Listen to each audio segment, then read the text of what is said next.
What happens if you have people add fruit to their regular diet?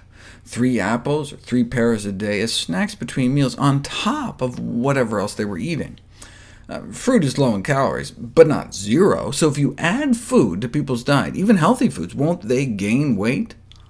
No, they lost a couple pounds. Maybe it was all that fiber? If you remember, we learned our gut bacteria can create anti-obesity compounds from fiber. That's why they also had a cookie group. 3 apples, 3 pears, or 3 cookies with enough oats in them to have about the same amount of fiber as the fruit. Despite the fiber, adding cookies to one's diet does not lead to weight loss. They think the weight-reducing secret of fruit is its low energy density, meaning you get a lot of food for just a few calories, so it fills you up.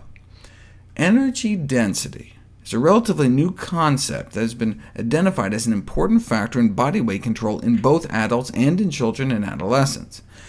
Energy density is defined as the amount of calories per unit weight of a food or beverage. Water, for example, provides a significant amount of weight without adding calories. Fiber, too. Thus, foods high in fiber and water are generally lower in energy density. On the other hand, because dietary fat provides the greatest amount of calories per weight, foods high in fat are generally high in energy density. The CDC offers some examples. High energy density foods are like bacon, lots of calories in a small package. A medium energy density food is like a bagel, and a low density food typified by fruits and vegetables. In general, the lower the better, with 2 exceptions.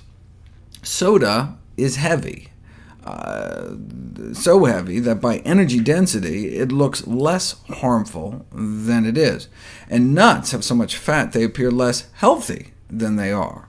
Otherwise, though, the science supports a relationship between energy density and body weight, such that consuming diets lower in energy density may be an effective strategy for weight control.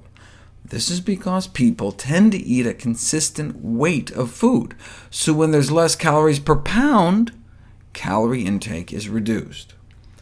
A small drop in energy density can lead to a small drop in weight, and the greater the decrease in energy density, the greater the weight loss. Energy density can be reduced in a variety of ways, such as the addition of fruits and vegetables to recipes, or by lowering the fat or sugar content.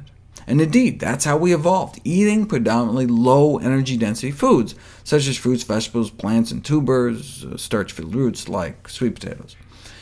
The first study to emphasize how fruits and vegetables could affect energy density and food intake was conducted more than 30 years ago.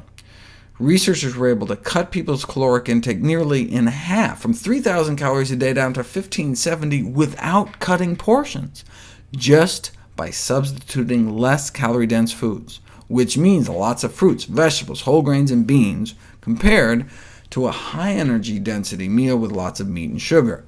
Nearly half the calories, but they enjoyed the meals just as much.